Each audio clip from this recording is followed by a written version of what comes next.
എനിക്കൊരു full hair care day ആണ്. അപ്പം ഞാൻ വിചാരിച്ചു ഒരു വീഡിയോ കൂടി ചെയ്യാന്ന്. നമ്മൾ കഴിഞ്ഞ ആഴ്ച ഒരു ഹെയർ ഓയിലൊക്കെ ഉണ്ടാക്കിയിട്ടുണ്ടായിരുന്നു. യൂഷ്വലി ഞാൻ ഹെയർ ഓയിൽ പുറത്തുനിന്നും മേടിക്കാറില്ല. ഇതുവരെ ഞാൻ അങ്ങനെ ഹെയർ ഓയിൽസ് ഒക്കെ പുറത്തുനിന്ന് മേടിക്കാറില്ല കേട്ടോ. അപ്പം അത് വീട്ടിലൊക്കെ ചെയ്യുന്നതാണ്. അപ്പം വീട്ടിൽ ചെയ്തൊരു ഓയിലുണ്ട്. അത് തീരുമ്പോൾ വീണ്ടും ചെയ്യാറുണ്ട്. അപ്പം നമ്മൾ ഇവിടെ തന്നെ കിട്ടുന്ന എന്തെങ്കിലുമൊക്കെ ഇൻഗ്രീഡിയൻസും വെച്ചിട്ടൊക്കെയാണ് ചെയ്യാറ്. അപ്പോൾ എനിക്ക് അത് ഭയങ്കര എഫക്റ്റീവാണ്. അപ്പം മൊത്തത്തിൽ നമ്മളിപ്പോൾ ഈ ഭയങ്കര കുറേ തിരക്കിൽ ഇങ്ങനെ ഓടിക്കൊണ്ടിരിക്കുകയാണല്ലോ എപ്പോഴും. അപ്പം പ്രോപ്പർ ഹെയർ കെയർ ചെയ്യാറില്ല. മാത്രമല്ല ഭയങ്കര ഹെയർ ഫാൾ എന്ന് വെച്ചാൽ എൻ്റെ റൂമിൽ കോർണേഴ്സിലൊക്കെ ഈ ഹെയർ ഇങ്ങനെ പോയിട്ട് ഒരു വട്ടം ചുറ്റി ഒരു റൗണ്ട് ഷേപ്പായിട്ട് ഉണ്ടാവാറുണ്ട്. ഇപ്പൊ സെലാഹിന് ഇത് കാണുമ്പോൾ ഭയങ്കര ഇറിറ്റേഷനാണ്. ശരിക്കും ആണുങ്ങൾക്ക് ഇത് കാണുമ്പോൾ ഭയങ്കര ഇറിറ്റേഷൻ തോന്നുമെന്ന് തോന്നും. അപ്പോൾ നമുക്ക് എന്ത് ചെയ്യാൻ പറ്റും, രണ്ട് ദിവസം കൂടുന്ന പോലെ ഇതിന്റെ കോർണറിൽ വന്നിട്ട് ഈ മുടീന്റെ കാര്യങ്ങളുണ്ടാവും. പിന്നെ അതേപോലെ ടോയ്ലറ്റിലാണെങ്കിൽ ഡ്രെയിനേജിന്റെ അവിടെ എപ്പോഴും മുടി, അതൊന്ന് ജസ്റ്റ് ഒന്ന് കുളിച്ചിട്ട് കഴിയുമ്പോഴത്തേക്ക് തന്നെ മുടി അവിടെ ഉണ്ടാവാറുണ്ട്. അപ്പോൾ മൊത്തത്തില് ഹെയർ സിസ്റ്റം കംപ്ലീറ്റ്ലി ഡാമേജ് ആയി കിടന്നിരിക്കുകയാണ്. ഈ ഹെയർ കെയർ മൊത്തത്തിൽ ഡാമേജ് ആണ്.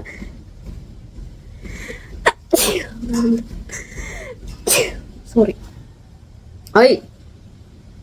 വീഡിയോ എടുക്കണ്ട്. അപ്പോൾ ഇന്ന് ഒരു ഹെയർ കെയർ ഡേ ആണ്. അപ്പോൾ ഞാനത് കാണിച്ചു തരാം. അപ്പം എൻ്റെ ഹെയർ കെയർ റുട്ടീൻ ആണ് നമ്മുടെ ഇന്നത്തെ വീഡിയോ. ഓക്കെ, അപ്പോൾ ഫസ്റ്റ് സ്റ്റെപ്പ് തന്നെ ഹെയർ കെയറിൻ്റെ ഭാഗമായിട്ട് ഫസ്റ്റ് സ്റ്റെപ്പ് ഒരു 3-4 സ്റ്റെപ്പായിട്ടാണ് ചെയ്യാറ്. അപ്പോൾ ഫസ്റ്റ് സ്റ്റെപ്പ് ഹെയർ മസാജ്. പിന്നെ നമുക്ക് മോസ്റ്റ് ഇമ്പോർട്ടൻറ്റ് കാര്യം എന്താണെന്നറിയോ, നമ്മൾ എത്ര തേച്ചാലും എത്ര മുടീനെ ഔട്ടറിൽ നിന്ന് കെയർ ചെയ്താലും നമ്മൾ കഴിക്കുന്ന ഫുഡ് എടുത്താലേ അതിനൊരു പ്രോപ്പറായിട്ട് അതിൻ്റെ ഒരു റിസൾട്ട് കിട്ടുള്ളൂ. അതാണ് ഏറ്റവും കോറായിട്ടുള്ള ഒരു കാര്യം. നമ്മൾ കഴിക്കുന്ന ഫുഡ് അല്ലെങ്കിൽ എല്ലാ ഫുഡിലും അതിൻ്റെതായിട്ടുള്ള വൈറ്റമിൻസ് ഉണ്ടാവും. വൈറ്റമിൻ ഡിന്റെ ഡെഫിഷ്യൻസി ഒക്കെ ഉണ്ടെങ്കിൽ ഹെയർ ഫാളൊക്കെ ഉണ്ടാവും എന്ന് കേട്ടിട്ടുണ്ട്. അപ്പം ഞാനിപ്പോൾ കുറേ നാളായിട്ട് അതിന് വേണ്ടിയുള്ള ടാബ്ലറ്റ്സും എടുക്കാറുണ്ട് കേട്ടോ. അപ്പം അതും കൂടി ആഡ് ചെയ്യണം. പിന്നെ ഞാൻ സ്കിൻ ഡോക്ടറിനെ കണ്ടിട്ടുണ്ടായിരുന്നു ഈ ഹെയറിൻ്റെ ഇഷ്യൂ ആയിട്ട് കുറച്ച് മുമ്പ്. അപ്പോൾ എന്നോട് ഡെയിലി 2 eggs കഴിക്കാൻ പറഞ്ഞിട്ടുണ്ട്. അതും ഡാൻഡ്രഫ് ഒക്കെ ഒഴിവാക്കും. ഓക്കെ, ഒരു അൺഹെൽത്തി സ്കാൽപ്സ് ഒക്കെ ആയിക്കഴിഞ്ഞാലാണല്ലോ ഈ ഡാൻഡ്രഫിൻ്റെ ഒക്കെ ഇഷ്യൂ വരുന്നത്. അപ്പം ഞാൻ അത് മൊത്തത്തിൽ കാണിച്ചു തരാം. നമ്മുടെ ഫസ്റ്റ് പരിപാടി തുടങ്ങാം. ഇത്രയേ ഉള്ളൂ കേട്ടോ. എൻ്റെ ഹെയർ ഭയങ്കര ഷോർട്ടാണ്. ആൻഡ് നിങ്ങൾ കണ്ടില്ല, ഒരിത്തിരി വേവി ഹെയർ ആണ്. അപ്പോൾ അതൊന്ന് അതൊന്ന് നല്ല രീതിയിൽ മസാജ് ചെയ്യണം. അപ്പോൾ നമ്മൾ അന്ന് ഉണ്ടാക്കിയ ഹെയർ ഓയിലാണ്. ഇതിൻ്റെ കളർ കണ്ടോ, പച്ചയാണ്. ഇതിൽ കുറേ സംഭവം നമ്മുടെ നാട്ടിൽ കിട്ടുന്ന ആയിട്ടുള്ള സാധനം, കുറച്ച് കടയിൽ നിന്ന് മേടിക്കുന്ന സാധനം മാത്രമേ ഇട്ടിട്ടുള്ളൂ. അതാണ് ഇട്ടിരിക്കുന്നത്. നല്ല രസമാണ്. ഇതിൻ്റെ സ്മെല്ല് റോസ്മേരി ഒക്കെ ഇട്ടിട്ടുണ്ട്. അപ്പോൾ അതിൻ്റെ സ്മെല്ലൊക്കെ ആ ഒരു സ്മെല്ലൊക്കെ നമുക്ക് ഫീൽ ചെയ്യാൻ പറ്റും. അപ്പോൾ ഒരു നല്ലൊരു സ്കാൽപ്പ് മസാജ് മോസ്റ്റ്ലി ഞാനിങ്ങനെ ഷാമ്പു ഡെയിലി ഷാമ്പു ഇടണമല്ലോ നമ്മുടെ ഇവിടുത്തെ ഒരു കണ്ടീഷനൊക്കെ വെച്ചിട്ട്. അപ്പോൾ ഞാൻ ഇത് ഒന്നരാടം വെച്ചിട്ട് മറ്റേ സ്കാൽപ്സിലേക്ക് ഒരു നല്ല രീതിയിൽ അപ്ലൈ ചെയ്തിട്ട് ഒരു 1 hour എങ്കിലും മുടിയിൽ വെക്കും. അത് രാവിലെയാണ് ചെയ്യാറ്, രാത്രി ചെയ്യാറില്ല. അപ്പോൾ എന്താന്ന് വെച്ചാൽ മുടി നല്ല സോഫ്റ്റ് ആണെന്ന് കാണുന്നുണ്ട്. എന്നിട്ട് കുറച്ച് ഫ്രിസി ഹെയർ ടൈപ്പ് ആവും. ഒന്ന് കെയർ ചെയ്തില്ലെങ്കിൽ, ഒന്ന് മാസ്ക് ഒക്കെ ഇടാൻ ലേറ്റ് ആയി കഴിഞ്ഞാൽ കുറച്ച് ഫ്രിസിനെസ് ഫീൽ ചെയ്യും. ഞാൻ അതൊക്കെ ഇട്ടിട്ട് ഈ കേളി ഹെയർ തന്നെ മെയിൻറ്റെയിൻ ചെയ്യാൻ ഭയങ്കര ബുദ്ധിമുട്ടാണ്. ഇത് സിസ്റ്ററിനൊക്കെ എൻ്റെ ഹെയർ ഭയങ്കര ഇഷ്ടമാണ്, കേളി എന്നൊക്കെ പറഞ്ഞിട്ട്. നമുക്കല്ലേ അറിയുള്ളൂ അതിൻ്റെ ബുദ്ധിമുട്ട്. അപ്പോൾ ഇതൊക്കെയാണ് ഇന്നത്തെ പരിപാടി. കാപ്പി കുടിച്ചുകൊണ്ടിരിക്കുകയായിരുന്നു.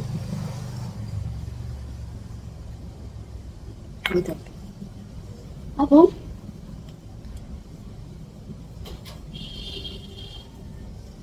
ഒരുപാട് പേര് അയ്യോ ഹെയർ ചെയ്യാൻ തന്നെ ഭയങ്കര പേടിയായിട്ട് ഹെയർ ഫാൾ ഉണ്ടാവും എന്നൊക്കെ പേടിച്ചിട്ട് ചെയ്യാണ്ടിരിക്കുമല്ലോ. അപ്പം എൻ്റെ ഒരു ഫ്രണ്ട് ഉണ്ട്. അപ്പോൾ അവള് പറഞ്ഞാണ് രാവിലെ തന്നെ നമുക്ക് ഇപ്പോൾ ഇങ്ങനെ നല്ല രീതിയിൽ ഫ്രം നമ്മളിപ്പം നമ്മുടെ മടി കാരണം നമ്മളിങ്ങനെയൊക്കെ ഓഫീസിലേക്കാണെങ്കിൽ ഇത് ഇങ്ങനെ ഇങ്ങനെ ചീകിയിട്ട് ഇവരൊന്നും ചെയ്യില്ലല്ലോ, അങ്ങനെയല്ലേ പോകുന്നത്. അപ്പം അങ്ങനെ ചെയ്യാണ്ട് ഫുള്ള് മറ്റേ റൂട്ടിന്ന് എൻഡ് വരെ നല്ലോണം കോംബ് ചെയ്ത് കൊടുക്കാം. അപ്പൊ കൊഴിഞ്ഞു പോകുന്ന ഹെയർ ആണ് ആ ദിവസം മൊത്തം കൊഴിയാൻ പോകുന്നത്. ഇത് കണ്ടില്ലേ, ഇത് സത്യം പറഞ്ഞാൽ നാച്ചുറൽ ആണ്. അപ്പൊ അത് നമ്മൾ ഇന്ന് ഇത് പേടിച്ചിട്ട് ചെയ്യാണ്ടിരുന്നു കഴിഞ്ഞാൽ പിറ്റേ ദിവസം ഇതും കൂടിയാണ് കൊഴിഞ്ഞു പോകുള്ളൂ. അപ്പൊ ഡെയിലി അത് നമുക്ക് കൊഴിഞ്ഞു പോകാനുള്ളത് ചെയ്തെടുക്കണം. പിന്നെ ഈ വുഡൻ കോം കുറച്ച് വൈഡ് ടൂത്ത് ആണല്ലോ, നല്ലതാ യൂസ് ചെയ്യാത്താലും നല്ലതാണ്. എപ്പോഴും ഒരു നല്ലൊരു വുഡൻ സ്മെല്ലുമാണ് അതിന്. എനിക്ക് ഭയങ്കര ഇഷ്ടമാണിത്. പലർക്കും ഇഷ്ടമല്ല, എൻ്റെ സിസ്റ്ററിനൊന്നും ഇഷ്ടമല്ല, കാരണം ഇത് വൈഡ് ഇത് ടൂത്ത് ആയതുകൊണ്ട് അവർക്ക് ഇഷ്ടമല്ല. അത് കഴിഞ്ഞ് നമ്മുടെ അപ്പൊ ഇത്രയൊക്കെ ചെയ്തിട്ട് ഒരു 1 hour ആകുമ്പോഴത്തേക്ക് ഞാൻ മോസ്റ്റ്ലി ചെയ്യുന്നത് ഇങ്ങനെ ചെയ്തിട്ട് നല്ല രീതിയിൽ കെട്ടിവിടും. ഒരു 1 hour. ഈ ഒരു 1 hour എനിക്ക് എൻ്റെതായിട്ടുള്ള എന്തെങ്കിലും വർക്ക് ഉണ്ട്. ഇപ്പൊ കണ്ടില്ലേ, കുറേ ഹെയർ കൊഴിഞ്ഞിട്ടുണ്ട്. ഇത്ര ഹെയർ പോയിട്ടുണ്ട്. ആൻഡ് ഇത് ഒരു നോർമലാണ് എന്നാണ് എൻ്റെ ഒരു തോന്നല്. അപ്പൊ ഞാനിപ്പോ പ്രോപ്പർ ടാപ്സും അതിന്റെ പ്രോപ്പർ ഫുഡ് അതിന് വേണ്ടി എടുക്കുന്നതുകൊണ്ടായിരിക്കും ചിലപ്പോൾ. ഇപ്പോൾ മുടീൻ്റെ ഹെയർ ഓയിൽ ഒക്കെ ചെയ്തിട്ട് സെറ്റ് ആക്കിയിട്ടുണ്ട്. അപ്പോൾ ഈ ഒരു ഓയിൽ ഞാൻ ഇവിടെ തന്നെ ചെയ്താണ്. ഇത് ചെയ്യുന്ന വീഡിയോ ഞാൻ ഇട്ടിട്ടുണ്ട് കേട്ടോ. അപ്പോൾ നിങ്ങൾ പോയി കണ്ടു കഴിഞ്ഞാൽ ഇതിൻ്റെ ഉള്ളിൽ ഇട്ടിരിക്കുന്ന ഇൻഗ്രീഡിയൻസ് ഒക്കെ കാണാൻ പറ്റും. ശരിക്കും പറഞ്ഞാൽ ഞാൻ അങ്ങനെ നമുക്ക് വീട്ടിൽ ചെയ്യാം എന്ന് വെച്ചാൽ നമ്മുടെ ഇവിടെ ലക്ഷദ്വീപിൽ തന്നെ നല്ല പ്യോർ മറ്റേ വെർജിൻ കോക്കനട്ട് ഓയിലും കിട്ടും, അല്ലെങ്കിൽ ആട്ടിയ വെളിച്ചെണ്ണയും കിട്ടും. അപ്പോൾ ഞാൻ അതാണ് ഇപ്പോൾ എപ്പോഴും ചെയ്യുന്നത്. അപ്പോൾ ഉമ്മ എപ്പോഴും എനിക്ക് ചെയ്ത് തരുമായിരുന്നു ഈ സാധനം. അപ്പോൾ അതിലേക്ക് കുറച്ചുകൂടി എൻ്റെതായിട്ടുള്ള ഇൻഗ്രീഡിയൻസ് കൂടി ആഡ് ചെയ്തിട്ട് ഞാൻ ചെയ്യുന്നതേ ഉള്ളൂ കേട്ടോ. അപ്പോൾ ഞാൻ ചെയ്യുമ്പോൾ എനിക്ക്, ഉമ്മക്ക്, സമീനക്ക്, ഞങ്ങൾ 3 പേർക്കുമായിരുന്നു ചെയ്യുന്നത് എപ്പോഴും. അപ്പം അത് ഇവിടെ എവിടെയെങ്കിലും വെക്കും. അപ്പോൾ രാവിലെ എല്ലാവരും വന്നിട്ട് ഇവിടുന്ന് തേച്ചിട്ടൊക്കെയാണ്, കുളിക്കാൻ മുമ്പുള്ള സമയം ഇവിടുന്ന് തേച്ചിട്ടാണ് പോവുക. അപ്പോൾ ഇതൊന്ന് സെറ്റ് ആവട്ടെ. ഓക്കെ, അപ്പോൾ നമുക്ക് ഹെയർ കുറച്ച് സെറ്റായിട്ടുണ്ട്. അതിന് ശേഷം ഞാനൊരു 2 days മുമ്പ് സെറ്റ് ചെയ്ത് വെച്ചിരിക്കുന്ന ഹെന്ന പൗഡറാണ് മിക്സ് ചെയ്ത് വെച്ചിരിക്കുന്നത്. അപ്പോൾ ഇതിലേക്ക് അലോവേറ ജെല്ലിട്ടിട്ടുണ്ട്, പിന്നെ ബീറ്റ്റൂട്ട് എക്സ്ട്രാക്റ്റ് ഇട്ടിട്ടുണ്ട്, പിന്നെ ചായപ്പൊടീൻ്റെ എന്ന് വെച്ചാൽ തേയിലവെള്ളം, അത് നല്ല തിക്കായിട്ട് അതും ഇട്ടിട്ടുണ്ട്. അപ്പോൾ ഇത് 3 യൂസ് ചെയ്തിട്ടാണ് ഈ മിക്സ് ഉണ്ടാക്കിയത് കേട്ടോ. മുമ്പ് അല്ലെങ്കിൽ ഞാൻ ഉലുവയൊക്കെ ഇട്ടിട്ട് ഉണ്ടാക്കുമായിരുന്നു. ഇപ്പോൾ ഉലുവയൊന്നും ഇട്ടിട്ടില്ല, ഇത് 3 മാത്രമേ ഉള്ളൂ. ഇതാണ് നമുക്ക് നെക്സ്റ്റ് അപ്ലൈ ചെയ്ത് കൊടുക്കാനുള്ളത്. ഓക്കെ, അപ്പോൾ ഇത് ഒരു സെറ്റ് ചെയ്തിട്ടൊരു 1 hour ആയിട്ടുണ്ട് ഇപ്പോൾ. അപ്പോൾ ഞാൻ ഇവിടെ വാഷ് റൂമിലാണ് നിൽക്കുന്നത്. പിന്നെ ഹെന്ന അപ്ലൈ ചെയ്യുന്നതുകൊണ്ടാണ് ഈ മറ്റേ ഇത് ഗ്ലൗസ് ഇട്ട്, കാര്യം കുറച്ച് കഴിയുമ്പോഴത്തേക്കും കൈയൊക്കെ ഒരു ചുവന്ന കളറാവും. എനിക്കത് ഇഷ്ടമാണ്. അപ്പം ഒന്നുകൂടി ഞാൻ ചീകി കൊടുക്കുന്നുണ്ട്. എനിക്ക് വലിയ ഇതിൻ്റെ ഒരു രീതിയിൽ തന്നെ അപ്ലൈ ചെയ്യാനൊന്നും അറിയില്ല. ഞാൻ ഇങ്ങനെ ചുമ്മാ എടുത്തിട്ട് അപ്ലൈ ചെയ്തിട്ട് നല്ലോണം കെട്ടിവെക്കും. മറ്റേ ഉമ്മയുടെ എൻ്റെ ഇളയമ്മയുള്ള സമയത്ത് എനിക്ക് ചെയ്തു തരുമായിരുന്നു കേട്ടോ. ഓക്കെ, എൻ്റെ ഒരു രീതി ഞാൻ അപ്ലൈ ചെയ്യുന്നത് ഇങ്ങനെയൊക്കെയാണ്. അപ്പോൾ ഇവിടെ വാഷ്റൂമിലാണെങ്കിൽ നിലത്ത് തന്നെ പോയാലും കുഴപ്പമില്ലല്ലോ, അതുകൊണ്ടാണ് ഇവിടെ വരുന്നത്. പിന്നെ എനിക്ക് നല്ല നരയൊക്കെ വന്നു തുടങ്ങി, അതുകൊണ്ടാണ് ഇടയ്ക്കിടയ്ക്ക് ഹെന്ന ചെയ്ത് കഴിഞ്ഞാൽ എനിക്ക് മറ്റേ കുറേ ദിവസത്തേക്ക് നല്ലൊരു സോഫ്റ്റ് ആയിട്ടുള്ള ഇത് കിട്ടും, ഹെയർ സോഫ്റ്റ് ആവും. ഇപ്പം കൊച്ചിയിലൊക്കെ ആണെങ്കിൽ പോയി പാർലറിലൊക്കെ ചെയ്യാമല്ലോ, അതൊക്കെ അങ്ങനെ പറ്റില്ല. ഇവിടെ ഹെന്ന ചെയ്ത് കൊടുക്കാറുണ്ടെന്ന് തോന്നിട്ടു. ഞാനെന്തായാലും കൂടുതലൊന്നും പാർലറിൽ പോകാറില്ല. പിന്നെ ബ്ലാക്ക് ഡ്രസ്സ് ഇടാനുള്ള കാരണം തന്നെ ഈ ഹെന്ന തേക്കുന്നുള്ളത് കൊണ്ടാണ്. പിന്നെ ഈ ഹെന്ന തേക്കുന്ന ദിവസം നല്ല ബുദ്ധിമുട്ടാണ്. ഇപ്പോൾ കുളിച്ച് കഴിഞ്ഞാൽ തന്നെ വാഷ്റൂം ഒക്കെ ഒരു നല്ലോണം ക്ലീൻ ചെയ്യണം.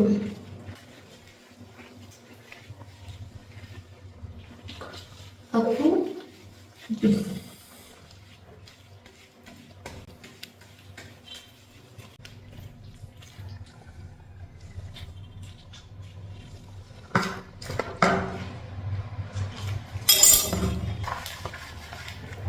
തീർന്നു കേട്ടോ. ഇപ്പൊ ബാക്കിയുള്ള സ്ഥലത്തേക്ക് ജസ്റ്റ് ഒന്ന് അപ്ലൈ ചെയ്താൽ മതി. ഇവിടെ ഇവിടെ ഇവിടെ കണ്ടില്ലേ കളർ മാറിയിട്ട് ഇതേപോലെ കയ്യിലെ കളർ ഇതിനേക്കാളും റെഡ്യൂഷാണ്. ഞാൻ ബ്ലൗസ്. അപ്പൊ ഇതൊരു 1.5 മണിക്കൂർ അല്ലെങ്കിൽ 2 മണിക്കൂർ പിടിച്ചാലേ അതിൻ്റെ ആ ഒരു കളർ കറക്റ്റായിട്ട് കിട്ടുള്ളൂ. അപ്പോൾ ഒരു 2 മണിക്കൂർ കഴിഞ്ഞിട്ട് വാഷ് ചെയ്യുമ്പോൾ കാണാം. Okay, hello. അപ്പോൾ നമ്മൾ ഹെന്ന ഇപ്പം ചെയ്ത് വെച്ചിട്ട് ഏതാണ്ട് ഒരു 2.5 മണിക്കൂറായിട്ടുണ്ട്. അപ്പോൾ ഇനി കുളിക്കാം. കാര്യം ഈ ഒരു 2.5 മണിക്കൂർ എനിക്ക് ഇവിടെ വേറെ കുറേ വർക്ക് ഉണ്ടായിരുന്നു. അപ്പോൾ അതിൻ്റെ പിറകെ പോയി ഏതാണ്ട് സെറ്റായി. കാര്യം വെറുതെ ഇരുന്നിട്ട് അത് കളഞ്ഞിട്ടില്ല. അപ്പോൾ നമുക്കിപ്പോൾ എനിക്ക് തോന്നുന്നു നല്ല കളർ വന്നിട്ടുണ്ടാവുന്നു. കാര്യം ഇതിങ്ങനെ ഒലിച്ചൊലിച്ച് ഇറങ്ങുമ്പോൾ ഒക്കെ നല്ല റെഡ് കളറൊക്കെ ആയിട്ടുണ്ടായിരുന്നു. ഓക്കെ, അപ്പോൾ ഞാൻ ഹെയർ ഷാമ്പു ആയിട്ട് ഞാനിങ്ങനെ ഒരു ഷാമ്പു ആണെങ്കിൽ തന്നെ ഒരു ബ്രാൻഡ് റെഗുലറായിട്ട് ഫുള്ളായിട്ട് യൂസ് ചെയ്യില്ല. കാര്യം അത് നമ്മുടെ സ്കിൻ അത് പെട്ടെന്ന് അതിൽ തന്നെ ഇങ്ങനെ ശീലമാവും. അതുകൊണ്ട് ഞാൻ മാറ്റിയാണ് പലപ്പോഴും ഷാമ്പു ഒക്കെ യൂസ് ചെയ്യുന്നത്. എന്ന് വെച്ചാൽ 1 ബോട്ടിൽ 2 ബോട്ടിലൊക്കെ ഒരു ഷാമ്പു യൂസ് ചെയ്തിട്ട് പിന്നെ അത് പെട്ടെന്ന് മടുക്കും എനിക്ക്. അപ്പോൾ വേറെ എന്തെങ്കിലും നല്ല പ്രോഡക്റ്റ് കണ്ടാൽ അത് മേടിക്കും. അങ്ങനെയാണ്. പിന്നെ റെഗുലറായിട്ട് ഞാൻ യൂസ് ചെയ്യുന്ന ഒരു ഡാൻഡ്രഫിൻ്റെ ഷാമ്പൂ ഉണ്ട്, കീറ്റോകെം എന്ന് പറഞ്ഞിട്ട്. കീറ്റോകെം ഇത് എൻ്റെ ഒരു ഫ്രണ്ട് സജസ്റ്റ് ചെയ്തതാണ്. അപ്പോൾ ഇതിട്ട് കഴിഞ്ഞാൽ കീറ്റോകെം ഇട്ട് കഴിഞ്ഞാൽ നല്ല ഡാൻഡ്രഫ് ഒരു ചൊറിച്ചിലൊക്കെ വരില്ല ഡാൻഡ്രഫ് ഉണ്ടെങ്കിൽ. ആ ഒരു സമയത്ത് കീറ്റോകെം ഇട്ടിട്ട് ഒരു 5 മിനിറ്റ്സ് നല്ല രീതിയിൽ ഇതാക്കിയിട്ട് ഒരു 5 മിനിറ്റ്സ് വെച്ചിട്ട് കഴുകി കളഞ്ഞാൽ മതി. അപ്പോൾ വീക്ക്ലി 1 or 2 a week ഞാനിത് ചെയ്യാറുണ്ട്. അപ്പോൾ ഡാൻഡ്രഫ് ഭയങ്കര സിവിയർ ആവില്ല, കൺട്രോൾഡ് നിൽക്കാറുണ്ട്. ഇത് റെഗുലറായിട്ട് യൂസ് ചെയ്തുകൊണ്ട് പോകുമ്പോൾ എന്ന് വെച്ചാൽ വീക്ക്ലി ആ ഒരു ടൈം മെയിൻറ്റെയിൻ ചെയ്ത് യൂസ് ചെയ്തുകൊണ്ട് പോകുമ്പോൾ നമുക്ക് ഡാൻഡ്രഫേ ഉണ്ടാവില്ല. പിന്നെ ഞാൻ ഇപ്പം യൂസ് ചെയ്യുന്ന ഷാമ്പു മറ്റേ ലോറിയലിൻ്റെ ഒരു 72 hours മോയ്സ്ചറൈസ് ചെയ്ത് നിൽക്കുന്ന ഒരു ഷാമ്പു ആണ്. അതിൻ്റെ തന്നെ കണ്ടീഷണറും യൂസ് ചെയ്യുന്നുണ്ട് കേട്ടോ. ഇത് വെച്ചിട്ടാണ് ഞാനിപ്പോൾ ഹെയർ വാഷ് ചെയ്യാൻ പോകുന്നത്. അപ്പോൾ കീറ്റോകെം ഞാൻ ഇന്നലെ വാഷ് ചെയ്തതുകൊണ്ട് ഞാൻ ഇന്ന് വാഷ് ചെയ്യുന്നില്ല. അപ്പോൾ ജസ്റ്റ് നോർമൽ ഹെയർ ബാത്ത് ചെയ്യാൻ പോവാണ്.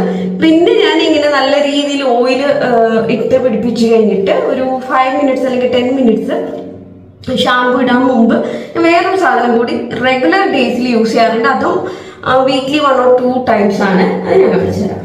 ഹെയർ മാസ്ക് പൗഡറാണ് ഇത് വരുന്നത്.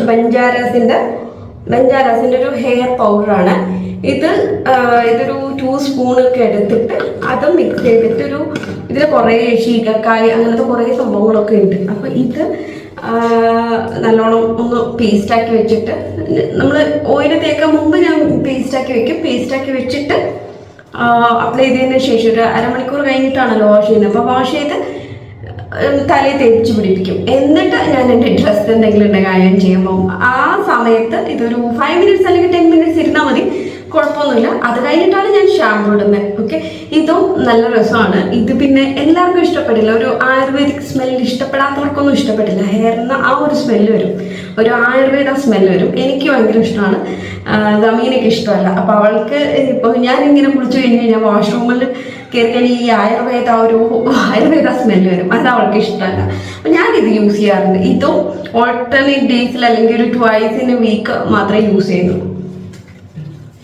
ഞാൻ കുളിച്ചിട്ട് വന്നിട്ട് ഇതിൻ്റെ ആഫ്റ്റർ കെയർ വീഡിയോ കാണിച്ചു തരാം ഞാൻ എന്താ ചെയ്യുന്നതെന്ന്. അപ്പോൾ ഹെഡ് ബാത്ത് എടുത്തിട്ട് വരാം. Okay, hi. അപ്പോൾ എൻ്റെ ഒരു ഹെയർ വാഷ് ഒക്കെ കഴിഞ്ഞിട്ട് മുടി അതൊക്കെ ഉണങ്ങിയിട്ടുണ്ട്. ഞാൻ ബ്ലോവറിലൊന്നും യൂസ് ചെയ്യാറില്ല. അപ്പോൾ ഇനിയുള്ള പരിപാടി ഞാൻ കാണിച്ചു തരാം.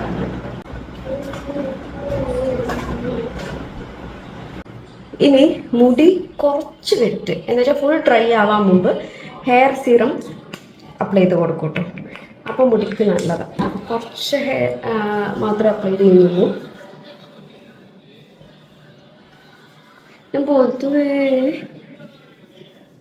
ഓക്കെ പതുക്കെ അപ്ലൈ ചെയ്ത് കൊടുക്കുന്നു. ഓക്കെ, ഇനി ചുമ്മാ ഒരു ഡ്രൈ ആവാൻ വിട്ടാൽ മതി. കുറച്ച് കഴിയുമ്പോഴത്തേക്ക് നല്ല വേവി ആയിട്ട് വന്നിട്ടുണ്ടാവും. അപ്പോൾ അത്രയാണ് നമ്മുടെ ഇന്നത്തെ ഈ ഒരു ഹെയർ കെയർ വ്ളോഗ്. അപ്പോൾ ഇതിലാണ് ഇന്നത്തെ എൻ്റെ ഒരു ഹെയർ കെയർ വീഡിയോ. അപ്പോൾ ഇതിൽ ഇപ്പം മാസ്ക് ഞാൻ ഇട്ടിട്ടുണ്ട്. ഹെയർ മാസ്ക് ആയിട്ട് ഞാൻ ഇട്ടത് ഹെന്നയാണ്, അല്ലെങ്കിൽ വേറെ എന്തെങ്കിലും പ്രിപ്പയർഡ് ആയിട്ടുള്ള ഹെയർ മാസ്ക് ഇടാം. ഇപ്പോൾ ഉലുവയുടെ മാസ്ക് ഇടാം. ഞാൻ കൂടുതലും യൂസ് ചെയ്യുന്നത് സ്കിൻ കെയറിന് യൂസ് ചെയ്യുന്നത് നാച്ചുറൽ പ്രൊഡക്ട്സ് ഒക്കെ തന്നെയാണ്. എന്ന് വെച്ചാൽ ഒട്ടും പുറത്തൊന്നും മേടിക്കുന്നില്ല എന്നല്ല, പക്ഷേ പുറത്തൊന്നും മേടിക്കുകയാണെങ്കിൽ ഹെർബൽ ടൈപ്പാണ് മേടിക്കാൻ കൂടുതൽ പ്രിഫർ ചെയ്യുന്നത്. എനിക്ക് ഈ ആയുർവേദ സൈഡ് ഒക്കെയാണ് സ്കിൻ കെയറിന് ഭയങ്കര ഇഷ്ടം. അപ്പോൾ ഓക്കെ, അങ്ങനെ എൻ്റെ ഒരു ഹെയർ കെയർ ഈ ഒരു ഇതുണ്ടല്ലോ, ഹെയർ മാസ്ക് ചെയ്തതിൻ്റെ ഒരു എഫക്റ്റ് ആ ഒരു 1 വീക്കിലേക്കെങ്കിലും ഉണ്ടാവും. നമുക്ക് എന്തായാലും ഹെന്നയുടെ ഒരു സ്മെല്ല് എനിക്ക് ഭയങ്കര ഇഷ്ടമാണ്. അപ്പോൾ അതൊരു 1 വീക്കെങ്കിലും ഉണ്ടാവാറുണ്ട്. മാത്രമല്ല ആ ഒരു ഡാൻഡ്രഫ് റെഡ്യൂസ് ആയിട്ടുണ്ടാവും. പിന്നെ നമുക്ക് മൊത്തത്തിൽ നമ്മളൊന്ന് റിലാക്സ് ആയിട്ടുണ്ടാവും. പിന്നെ ഹെയർ ഫാൾ കുറച്ച് റെഡ്യൂസ് ആയിട്ടുണ്ടാവും. അങ്ങനെ മൊത്തത്തിൽ അടിപൊളിയാണ് ഇങ്ങനൊരു ഹെയർ കെയർ ചെയ്ത് കഴിഞ്ഞാൽ. അപ്പോൾ നിങ്ങളും കൂടി ട്രൈ ചെയ്ത് നോക്കുക. നിങ്ങളുടെ ഹെയർ കെയർ റുട്ടീൻ എങ്ങനെയാണ്? എന്തെങ്കിലും ആഡ് ഓൺ ചെയ്യാനുള്ളത് എന്തെങ്കിലും ഉണ്ടെങ്കിൽ ടിപ്സായിട്ട് എനിക്ക് ഒന്ന് പറഞ്ഞു തരണേ. അപ്പോൾ വീഡിയോ ഇഷ്ടമായെന്ന് വിചാരിക്കുന്നു. വീഡിയോ ഇഷ്ടമായിട്ടുണ്ടെങ്കിൽ വീഡിയോ ലൈക്ക് ചെയ്യുക, ഷെയർ ചെയ്യുക, സബ്സ്ക്രൈബ് ചെയ്യുക. നല്ലൊരു വീഡിയോ ആയിട്ട് കാണാം. അതുവരെ എല്ലാവർക്കും ബൈ ആൻഡ് ടേക്ക് കെയർ.